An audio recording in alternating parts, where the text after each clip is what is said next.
کہ کیا واقعی میں اس نئی تعلیمی پالیسی کے بعد ملک میں تعلیمی انقلاب آئے گا؟ کیا جو روزگار کا ایک بڑا مسئلہ ہے، بے روزگاری جو ایک بڑا مسئلہ ملک کا ہے، کیا یہ مسئلہ اس نئی تعلیمی پالیسی کے بعد حل ہو جائے گا؟ آج پرائم ڈیبیٹ میں ہم یہی سمجھنے کی کوشش کریں گے. کچھ خاص مہمان میرے ساتھ اس ڈیبیٹ میں، اس چرچا پر میرے ساتھ جڑے ہوئے ہیں. بہت جلدی اپنے مہمانوں کا میں آپ سے تعارف کرا دیتا ہوں. میرے ساتھ سید احتشام حسنین صاحب وی سی ہیں جامعہ ہمدرد یونیورسٹی کے، آپ میرے ساتھ جڑے ہوئے ہیں. پروفیسر اختر الواسع صاحب صدر ہیں مولانا آزاد یونیورسٹی جودھ پور کے، وہ بھی میرے ساتھ جڑے ہوئے ہیں. پروفیسر محمد کاظم صاحب دہلی یونیورسٹی سے ہیں، آپ بھی میرے ساتھ جڑے ہوئے ہیں. نعیمہ احمد مہجور صاحبہ سینئر صحافی ہیں، جرنلسٹ ہیں، آپ بھی میرے ساتھ جڑی ہوئی ہیں. اور انعام الرحمان غیور صاحب سماجی کارکن ہیں، آپ حیدرآباد سے میرے ساتھ جڑے ہوئے ہیں. اپنے تمام مہمانوں کا بہت استقبال اور ویلکم کرتے ہیں نیوز 18 اردو میں.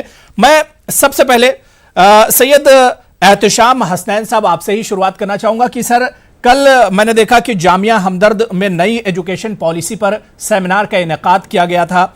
کیا کن کن ایشوز پر بات ہوئی اس پالیسی کو لے کر حسنین صاحب؟ جی بہت بہت شکریہ، آپ نے مجھے مدعو کیا یہاں آنے کے لیے. سب سے پہلے کل ہم لوگوں نے جو ایک دن بھر کا ڈیلیبریشن کیا تھا، اس کا مقصد یہ تھا کہ ہم لوگ چاہتے تھے کہ انڈیا کی آبادی کے جو 45% لوگ ہیں، S C S Ts, Muslims, Christians, Parsis, Sikhs, Jains, Buddhists, ان لوگوں کو اپنے پاس بلائیں، ان سے پوچھیں کہ what is your view on the new education policy. We called it a view from the margins because these are the truly marginalized people in the country. اور یہ ایک دن کی پوری دن بھر کی بیٹھک تھی، کافی اچھی رہی. بہت 3-4 وائس چانسلرز آئے اور بڑی اچھی گفتگو ہوئی، بہت اچھی چرچا ہوئی، کئی موضوعات پر ایشوز اٹھائے گئے. اور as we go in this programme I'll highlight یہ ایک بات تو سب لوگوں نے بالکل almost everybody agreed کہ we need to relook at our current education system. There is no doubt. جیسا کہ میں نے پہلے بھی کہا کہ ہم لوگ 70 سال سے we have done very well, there is no doubt about it, but we must evolve into still better. اور گنجائش ہے اور اچھا ایوالو کرنے کی. Why is it that everybody who gets from India wants to go to the US اور to the west? Because وہاں innovation کو، وہاں آپ کے ڈسرپٹیو تھنکنگ کو پروموٹ کیا جاتا ہے. ہمارے ہاں ابھی سرکار is taking lot of effort, no doubt about it, but the effort is mostly on skill development. اور میرا اور کئی لوگوں کا ماننا تھا کہ ہم لوگ اسکل پر شاید زیادہ فوکس ڈال رہے ہیں. And as we go on the debate we'll also highlight کیوں اسکل پر زیادہ ڈال رہے ہیں، کس وجہ سے ہم لوگ سوچ رہے ہیں کہ زیادہ ڈال رہے ہیں. Why is it the person who works here is able to do so well, he is invited everywhere in the US and other places, لیکن وہ انڈیا میں رہنا نہیں چاہتا ہے. وجہ کیا ہے؟ ہمارے بچے پاس کر کے جاتے ہیں. اینڈ آئی فرملی بلیو کہ Indian mind is the best mind in the world. Best mind, most intelligent people are Indians. ہمیں بڑا گرو ہے، بڑا فخر ہے. تو یہ لوگ باہر جا کر کے اپنے کو ایکسپریس کر پاتے ہیں. وہاں ان کو ایکو سسٹم ملتا ہے انوویشن کا. کیوں نہیں ہم ایسی پالیسی کی بنیاد ڈالیں یا ایٹ لیسٹ ٹرانسفارم کریں جس میں اسکل بھی ہو اور انوویشن پر بھی اچھی مقدار میں توجہ دی جائے. یہ سب سے بڑی میرے حساب سے اس پالیسی میں جو کمی رہ گئی ہے.